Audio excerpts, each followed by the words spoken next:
prothèse de souvenir, essai de Léon Kafzesi.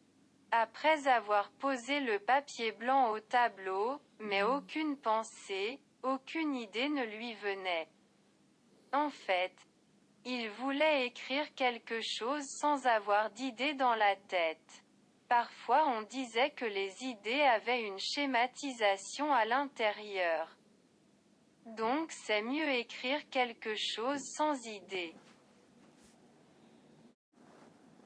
Les idées recelaient pas de petits dangers en elles-mêmes.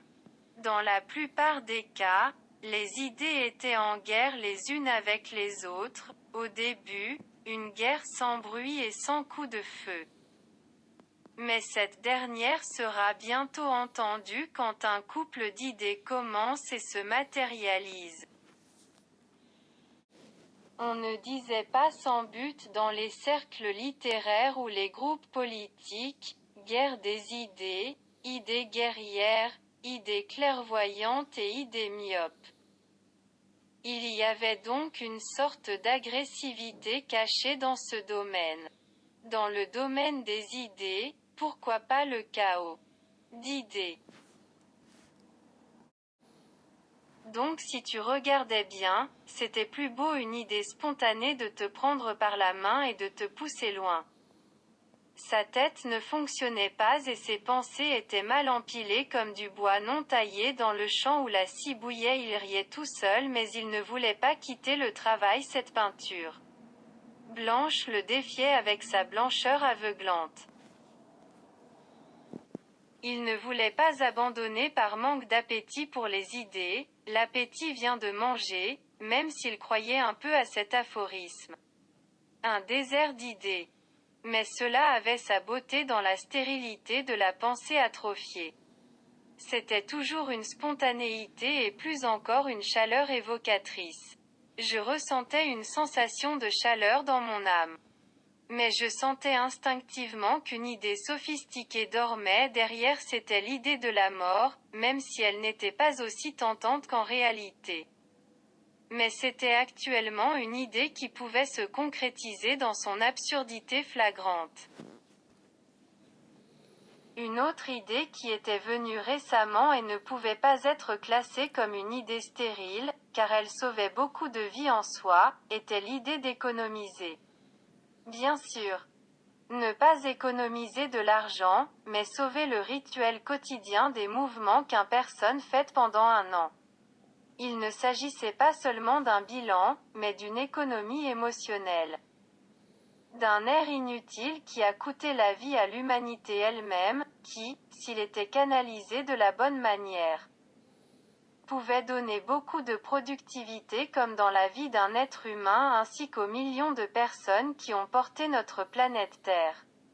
Par exemple, l'étude des mouvements qu'une personne fait pendant une année pour parler, partager ou se battre doit être étudiée sérieusement. Mouvements inutiles qui gaspillent de l'énergie pour s'habiller et se déshabiller, l'étude des mouvements de la mâchoire pour soulever. Combien de tonnes d'aliments il mange par an, et combien de tonnes de matière fécale il rejette? Combien y en a-t-il dans toute cette activité biologique programmée?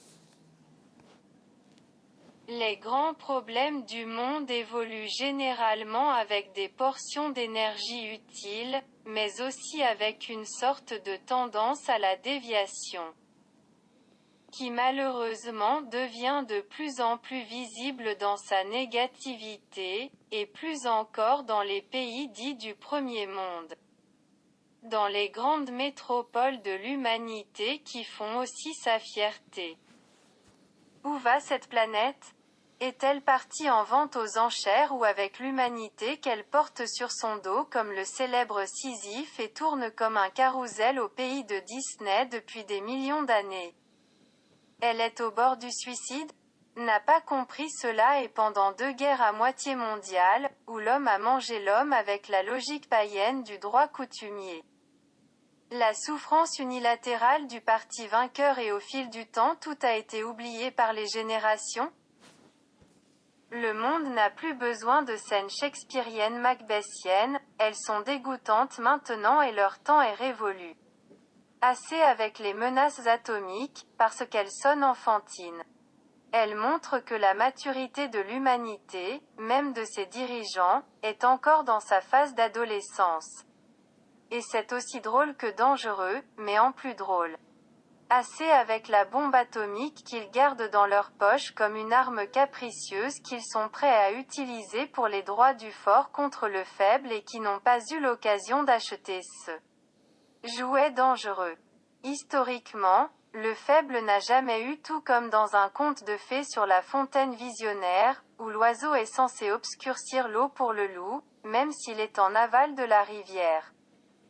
De rire et de pleurer, cette belle planète bleue, qui tourne et ne sait pas où elle va. Chargée de lois et d'anti-lois. Avec des gens et des anti-peuples.